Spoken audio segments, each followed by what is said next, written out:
Today our portion is Vayetze.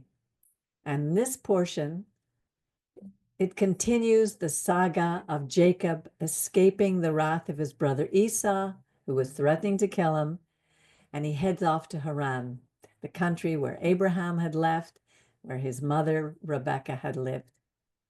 Now in Genesis 28, verse 11, we see the phrase b'makom, in that place. It's, in Hebrew, it's one word, but in English, in that place, and it's repeated 3 times. That indicates that this place holds very special significance. 3 times is a superlative. It doesn't mention which place, but Ibn Ezra tells us that it's Mount Moriah. He saw the place b'makom, from afar off, in Genesis 22:4. Now, this place is where God told Abraham to sacrifice his son Isaac. And we read in 2 Chronicles 3:1 that it's where King Solomon built the temple and where God had appeared to David, the future king of Israel. Moriah, or Moriah, means the land chosen by Yud-He Vav-He, by Adonai. In the same verse, we read that when Jacob laid his head down to sleep, he had a vivid dream. He saw a ladder planted in the earth, reaching up to the heavens, and upon which angels were ascending and descending, showing us that angels are here among us. God communicates to us through dreams. Perhaps it's when it's easier for us to be fully attentive to his message. In his dream, God repeated the promise he made to Jacob's father Isaac and to his grandfather Abraham. This is what he said. And behold, Yud-He Vav-He stood beside him and said, I am Yud-He Vav-He, the God of your father Abraham and the God of Isaac. I will give you and your descendants the land upon which you're lying, and in you and your seed shall all the families of the earth be blessed. Behold, I am with you and will protect you wherever you go and bring you back to this land, for I will not leave you until I have done all that I have promised you. That's not finished yet, so you and I, can hold on to this promise. Now, when Jacob awoke, he said, how full of awe is this place. This is none other than the house of God, the gate of heaven. And then he set up a standing stone in memory of this event, and he anointed it with oil and named it Bet-El, the house of God. I am filled with awe just reading it. So can you imagine how Jacob felt? Yet, right afterwards, he makes this vow. Im Adonai Elohim imadi. If God will be with me and will protect me on my journey and give me bread to eat and clothes to wear so that I return safely to my father's house, then Adonai will be my God. And this stone, which I have set up as a monument, will be God's house. And of all that you shall give me, I will surely give you a tenth. Jacob was just learning to trust God. And so are we. When we doubt that God is protecting us and providing for us, it's good to remember Jacob's story. It may very well be that we don't trust ourselves. After all, that stone did become our temple, but it was destroyed because of our disobedience. You know, there are 3 influential religions today. The most influential are Rabbinic Judaism, Christianity, and Islam. Rabbinic Judaism is not the same as biblical Judaism. So these 3 religions all agree that this special place is sacred, but each believes that it applies solely to them.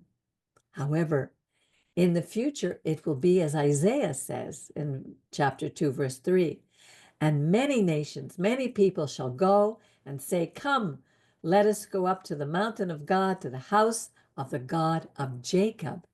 He will teach us his ways, and we will walk in his paths.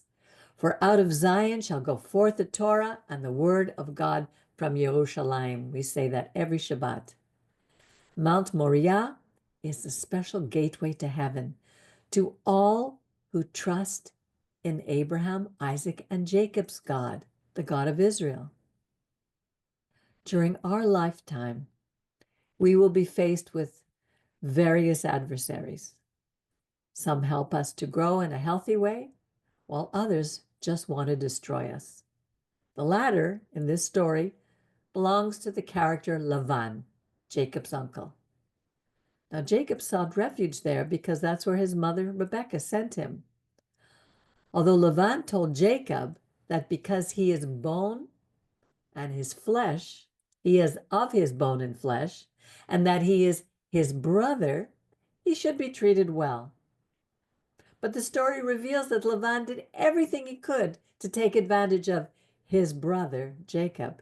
He lied to him, he deceived him, was jealous of him, he cheated him, he turned his sons against him, and ultimately wanted to destroy him. Again, the dream comes into the picture when God spoke to Lavan, telling him to do nothing to Jacob, either good or bad, showing us that God can speak to anyone.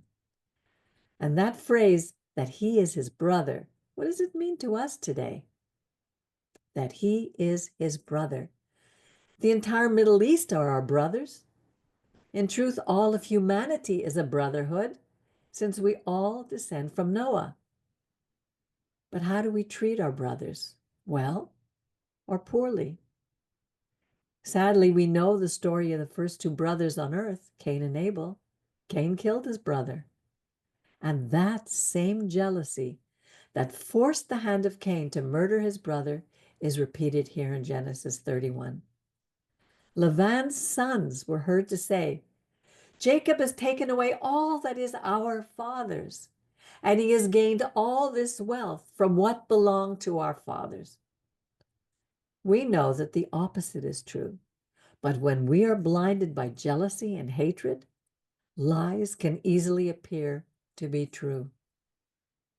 Laban saw that Jacob had been blessed by God, but obviously he didn't believe that for himself or his sons. Hatred, unchecked, does not dissipate. Rather, it festers throughout the generations until it boils over into war and destruction long after the descendants have forgotten its roots, where it came from. That's what we are facing today.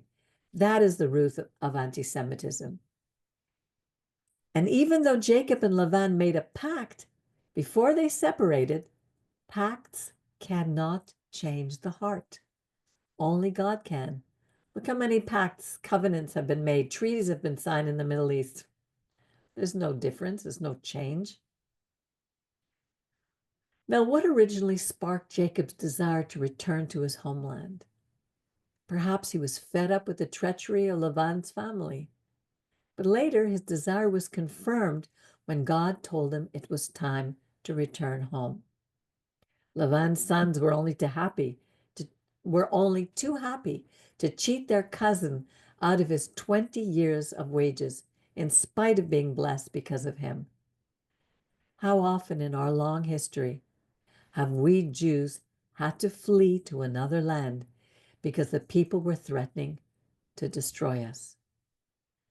We lived for several generations in that new land, but when we become fat, that is, we prospered, we forgot our God, and we still are doing that.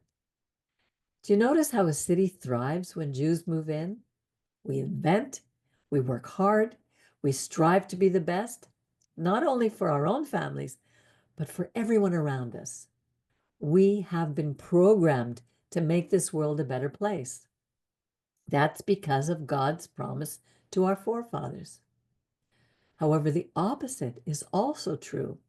When we, who are chosen to be Or L'Goyim, light to the nations, choose to mimic the bad morals of the land to which we have fled, then instead of being light, we reflect the darkness of their bad behavior. The results, the inhabitants turn against us. And we may say that we don't know why. We even cry out, it's anti-Semitism. But in fact, it is because we have forgotten the God of our fathers, the God of Jacob, and his purpose for us. You know, Jacob said to his wives before fleeing Laban, I see that your father's manner toward me is not as it's been in the past, but the God of my father has been with me. For those of us living in the diaspora, we can see the Labans of today turning against us in every city in which we live. And who is going to help us fight this battle? The only one that could help Jacob, the God who brought us out of the land of Egypt, out of slavery, who said, have no other gods. Yes, we have failed throughout our history, but we belong to God. And these stories in the Torah show us how to get back on track with our calling. And then we can begin hearing his voice again. We can then humbly thank God for helping us start again, both on an individual basis and as a nation. Then we can watch how God goes to war for us. He'll do battle for us. Does my beloved Jewish community stand in awe of their Creator, as Jacob did b'makom, at that place? Where are we on the Richter scale of a unified morality? And on what can we base that morality? As our beloved Rabbi repeated time and again to us, the only thing we have by which we can judge our conduct are the 10 Commandments. The receiving of these on Mount Sinai would make a fantastic movie. What happened to the people to whom this sacred written book was entrusted? And I emphasize written, not oral. The written book, to whom this sacred written book was entrusted. Are we honoring it? Or are we replacing it with our own ideas, our own ideologies, our own suggestions? Suddenly, out of nowhere, we read, and Rachel stole the teraphim, the idols that belonged to her father. This simple act that can easily be overlooked opened the door to great sadness for Jacob and his sons. Again, like her aunt Rebecca, Rachel deceived her husband, whatever her reasons were. One of the warnings that we've been given in the 10 Commandments was that we are not to make graven images to which we bow down and worship. Did Jacob share this understanding with Rachel? How far have we advanced from that time until today? Yet how many of us were and are enthralled with other gods, like Buddha, the Hindu yogis, the gurus, spiritual channelers, and on and on. I know I was, before returning to the Torah. Are we sacrificing our children to the modern day Molech, who promotes abortion, the sacrifice of human babies, to the God of convenience? We were supposed to care for this baby. We are supposed to care for this baby, to protect it, to help it find its purpose in the world and make it a better place. Are we losing the battle for the minds of our children to this woke society, while we sit by and say or do nothing to protect our children? I wonder, when will we be united in trusting Jacob's God, to protect us and to provide for all our needs? He promised that he would never leave us or forsake us. He was with Jacob on the long journey home, and Jacob would live to see his beloved son Joseph become the second highest position within the government of Egypt. He would live to see his grandsons, Manasseh and Ephraim, the two brothers who reverse the curse of brother killing brother. We just read during our liturgical service, may God make you our sons like Ephraim. The curses, the warnings disappear when we love and obey our God, and he blesses us for all eternity. The curses and the warnings disappear when we love and obey our God, and then he blesses us for all eternity. The history of mankind may be a sad one, but it's also filled with hope. God's words to Jacob's words to God, Im Adonai Elohim imadi, if God will be with me, show us how accessible God is to us. He may choose to answer us or not. He may choose to speak to us or not. But in the end, he always shows up exactly when we need him the most. That's what helps us trust him. The phrase, I trust you, God, means little without having the experience of him taking over when we're at the point of giving up.